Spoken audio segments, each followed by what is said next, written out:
Ay, muy buenos días, chaparritos. Muy bien. Buenos días, niños. Para nuestra clase del día de hoy, que es de historia, vamos a ver el tema Constitución de 1857. Es un tema corto, ¿sale? Lo único que tenemos, pues, para el día de hoy es, pues, apunte, que va a ser un apunte breve. Espero que lo hagan, pues, traten de entender y analizar y con sus palabras escribirlo porque este documento pues tiene más imágenes que palabras, ¿sale? Bueno, para esta clase pues obviamente tienen que chutarse este video con la pena ni modo, revisar este documento, que ya les dije son muchas imágenes, y aparte del apunte, contestar la página 32 de su antología. Nada más, es una lección tranquila, es un día tranquilo, es para que se la lleven relax, vean sus pendientes. Muy bien. Entonces, página 32 de la antología y apunte, ¿vale? Bueno, como tal, antes de ver el tema de la Constitución de 1857 en forma, necesitamos recordar, ver antecedente histórico. Bien. Entonces, vamos a ver. Estamos hablando del siglo XIX, mediados del siglo XIX, ¿sale? El país ya lo dijimos mil veces y lo seguiremos diciendo. Estuvo bien amolado. Después de Mesoamérica, México tuvo cientos de años de tristeza, explotación, condiciones horribles. Llega la independencia y ¡oh! Lástima. Seguimos peor incluso de como estábamos, ¿bien? Entonces, hay mucha pobreza y para molarla, Diosito nos castiga y nos trae a este señor al gobierno de México. Trae a Antonio López de Santana. Hasta Minimí odia a Antonio López de Santana. ¿Por qué Minimí odia a este personaje que es Santana? Pues obviamente porque fue el culpable de muchas cuestiones en México. Lo más trascendental y que ha marcado México es que perdimos Texas. Por su culpa perdimos Texas, perdimos California, Nuevo México. Miren, perdimos todo esto de aquí. Es más, me paso para acá. Ahí está. Esto fue lo que perdimos gracias al señor Santana. Nada más esto de aquí. Y este pedacito de aquí todavía se atrevió a venderlo. Ahorita vamos a hablar de eso. Ay, Santana, Santana, Santana. Bueno, entonces, como el señor Santana se la pasó haciendo sus gracias, o sea, después de que perdimos, recordemos, después de que perdimos Texas, o Texas se independiza de México. Ay, bueno, vamos a recordar. Cuando la situación estaba horrible en el país, sucedió algo que se llamó la Guerra de los Pasteles, bien, que nada más fue un ligero ataque de Francia, el cual no es que haya contenido Santana, sino que el señor, pues negoció obviamente como que una tregua así de aguántenla, miren, les doy una lana, porfa, denme chance, ¿no? Órale pues, y ya, ahí perdió la pierna. Pero el cuate se proclamó como victorioso, que no sé qué, y que su pierna, fue una de las tantas gracias que tuvo, su pierna tenía que ser coronada, bueno, tenía que ser sepultada con honores, se le hizo un funeral súper magnífico para la pierna de Santana, ya. Órale, enterramos su pierna en un panteón con todos los honores, como si fuera una heroína su pierna, una heroína de la guerra, va. Después de ahí, pues Texas declara su independencia de México porque el señor Santana, no bastando con sus tonterías, quería que le deciéramos Alteza Serenísima y quería todo el poder y obviamente cambió el estilo de gobierno de México y lo volvió una república centralista, con miras a volverse una monarquía. Obviamente de ahí se agarraron los tejanos, fue el pretexto, y ellos dijeron que no, que ellos le habían jurado a la Constitución de 1824. De ahí se agarraron. Obviamente, pues sí, lograron su independencia porque capturaron a Santana cuando supuestamente fue a calmarlos. Y pues el cuate firmó el tratado Guadalupe Hidalgo. Ah, no. Ya, les declara su independencia. Ahora, Estados Unidos, pues después Texas se vuelve parte de Estados Unidos. Estados Unidos dijo, no, queremos más territorio. Y pues ya vimos que son débiles, su presidente es una basura, podemos ganarlas fácil. Nos ganan, conquistan México. ¿Sí? La tan heroica batalla de Chapultepec, obviamente la perdimos. Perdimos todo contra los gringos, no les ganamos nada, nos destrozaron. ¿Sí? Y pues ganan la guerra, entonces firmamos el Tratado Guadalupe Hidalgo, en lo cual, ¡pum!, les damos todo esto. Claro, nos dieron 15,000 pesitos. Ya, órale. Santana, no bastando con eso, todavía se atrevió a vender la mesilla, que ya nada más fue la gota que derramó el vaso. Todavía de que perdemos esto, el señor todavía le dio por también vender esto. Échenle. Obviamente hay mucha indignación en el país. Obviamente todos estamos enojados porque no bastando con eso, y eso es cierto, eso sí fue un hecho verídico. Santana con la venta de la mesilla quiso financiar otras cosas y aparte puso una estatua en el Zócalo. O sea, el cuate quería que lo adoraran y puso una estatua en el Zócalo. Eso de que una estatua que baila es cuento, es historia, pero sí, se atrevió a poner una estatua cerca de un mercado en un territorio, en un terreno que está ahí en el Zócalo. Entonces el cuate manda a hacer su estatua, que se le haga el honor, que cuando la develaron y todo el mundo tenía que inclinarse ante esto. O sea, ya estaba, pero loco. Obviamente la gente estaba, pero indignada, enojada, y estos señores, Juan Álvarez e Ignacio Comonfort, junto con otros, fueron los que empezaron a crear el plan de Ayutla. Es más, complotear, sí, así como se diga, complotear que era más que necesario para derrocar al loquito de Santana, ¿sí? Entonces, pues todo tiene que ir avalado de un documento, todo, chaparros, todo lo que hagan tiene que estar por escrito, tiene que haber un antecedente escrito, no es nada más alborotemos a la raza y vamos a dar cocolazos, no, tiene que haber un escrito. Entonces sí hay un escrito que es el plan de Ayutla, aquí está la versión original con letra bien cookie de la época, pero un pequeño fragmento dice que la permanencia no sé qué significa de Antonio López de Santana en el poder es un amago, o sea, una amenaza constante para las libertades públicas, puesto que en el mayor escándalo bajo su gobierno se ha hallado pisoteado, hollado, o sea, pisoteado, las garantías individuales que los mexicanos se hallan en peligro inminente de ser subyugados, es decir, sometidos, es decir, conquistados por la fuerza de un poder absoluto, o sea, el cuate quiere el poder absoluto, ejercido por el hombre a quien tan generosa como deplorablemente se confiaron los destinos de la patria, que solo ha venido a oprimir a los pueblos recargándolos de contribuciones onerosas. Es decir, el cuate cobraba impuestos por el número de ventanas que alguien tenía en su casa, así se las gastaba, sin consideración a la pobreza general, empleando su poder, su producto en gastos superfluos. Ahí está lo de la estatua esta. Innecesarios.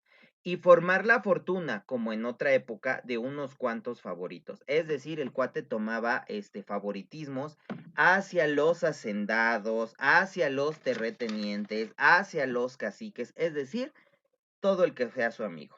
¿Sale?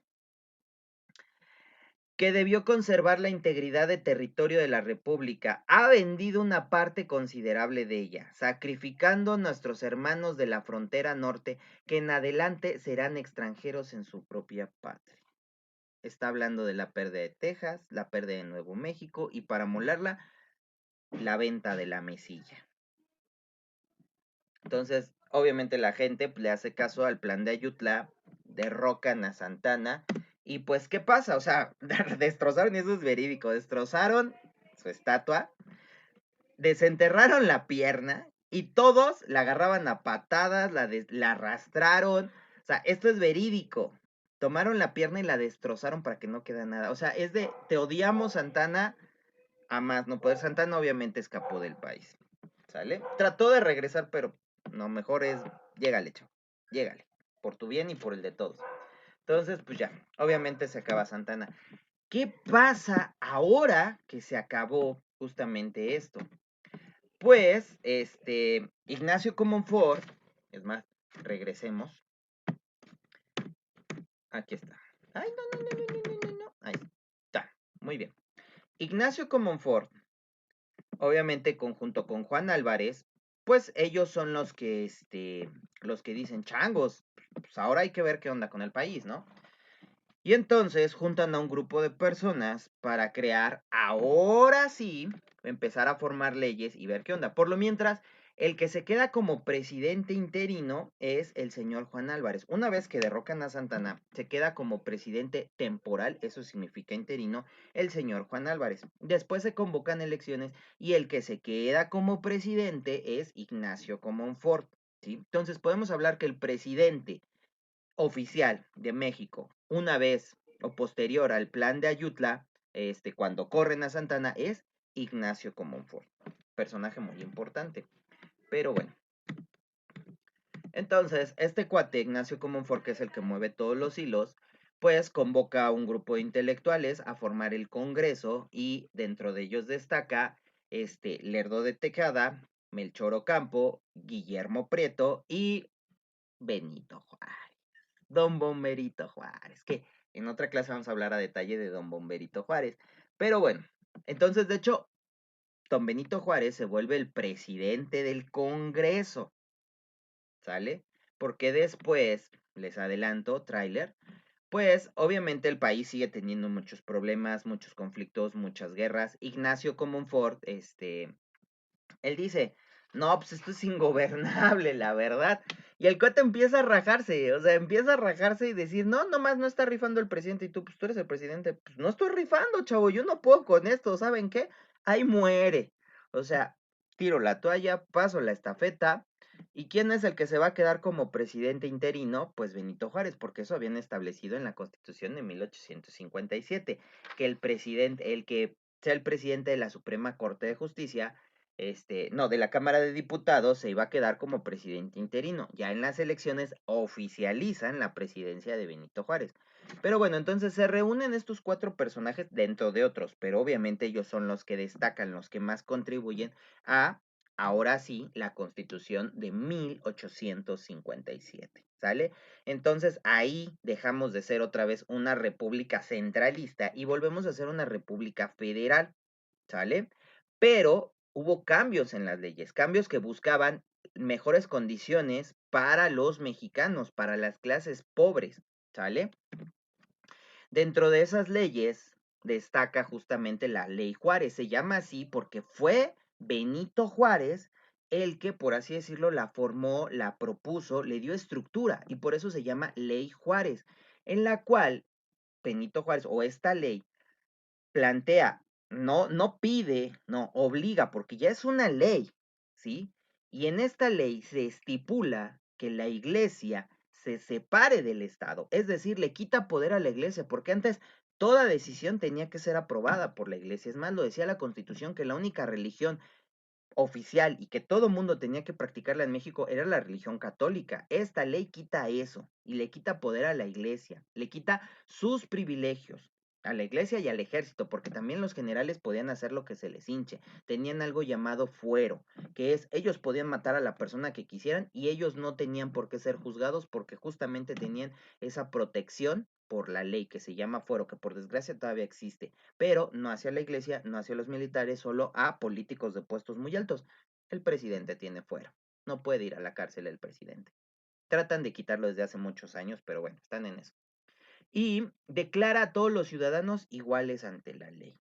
Si bien ya no había esclavitud, pero había condiciones muy feas, había obviamente favoritismos hacia los terratenientes, hacia las clases poderosas, hacia la iglesia, hacia el ejército, se consideraban mejores que otras personas. No, con esta ley todos son iguales. Esa es la ley Juárez, que es lo más destacado obviamente es separar la iglesia del Estado, ¿sí?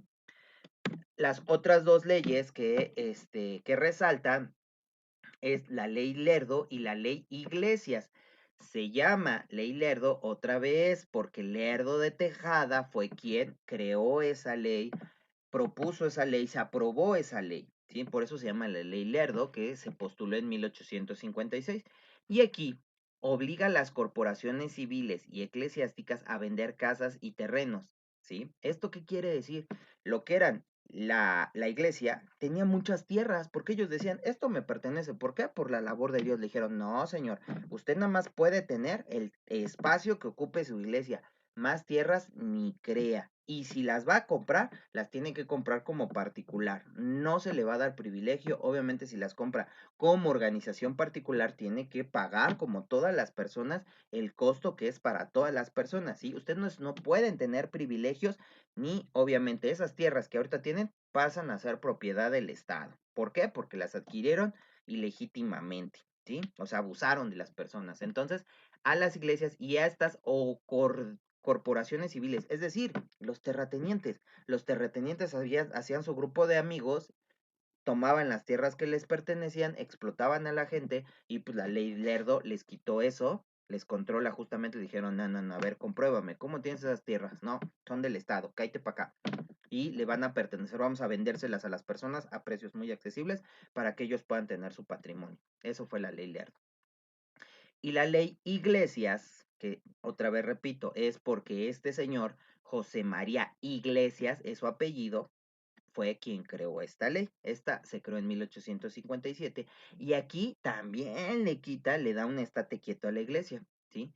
Y le prohibió el cobro de derechos y obvenciones. Bueno, ¿qué significa esto? Que las iglesias podían tomarse atribuciones, podían cobrarle a las personas, incluso el diezmo era obligatorio. ¿Qué significa el diezmo? Que cada persona tenía que darle el 10% de sus ingresos a la iglesia. Obviamente quitan eso.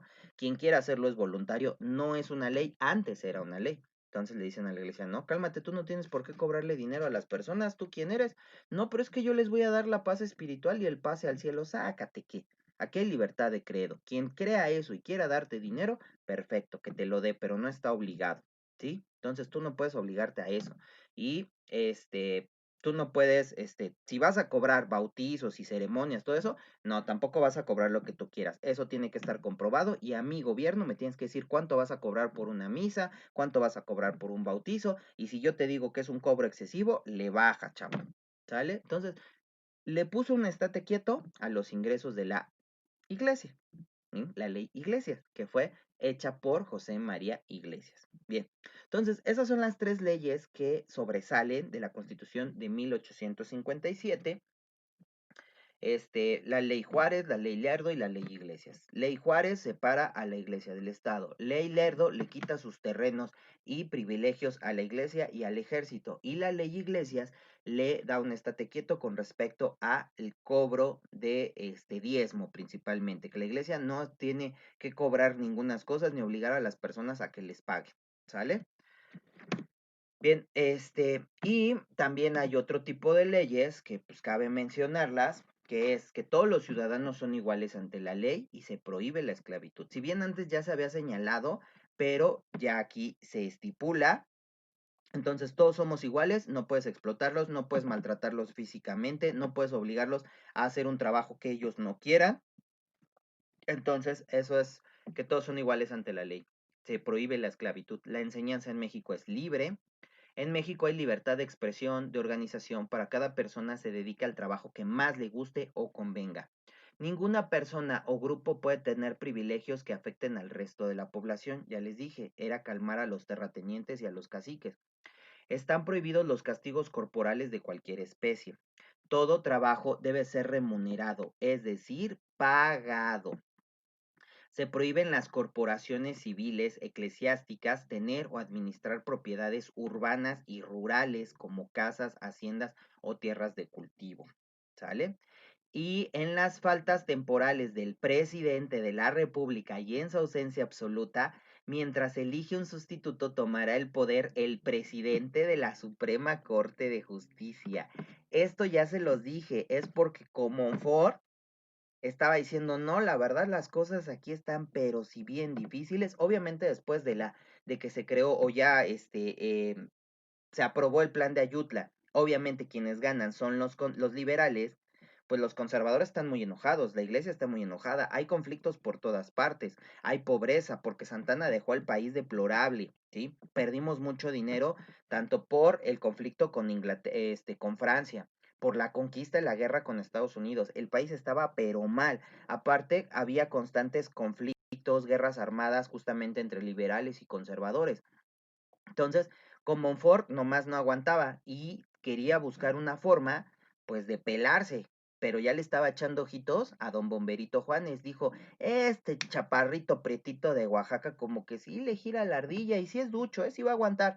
Entonces, como pues, él era el presidente de la Suprema Corte de Justicia, perdón, había dicho de la Cámara, no, de la Suprema Corte de Justicia, pues él dijo, órale, yo me pelo, yo me declaro incompetente, me voy y quien voy a dejarle todo el changarro va a ser a Benito Juárez. Él lo hizo con esa intención, ¿sale? Entonces, Benito Juárez es quien se queda como presidente interino después de que Ignacio Comonfort dice, ahí muere, y después ya es elegido presidente. Y eso es lo que vamos a hablar la siguiente clase. La siguiente clase vamos a ver justamente cómo don Benito Juárez llegó al poder, se enfrentó a los franceses, a Maximiliano de Habsburgo y genera unos cuantos cambiecillos más en el país. Pero eso lo vamos a ver la siguiente clase. Y pues bueno, eso es todo, chaparritos.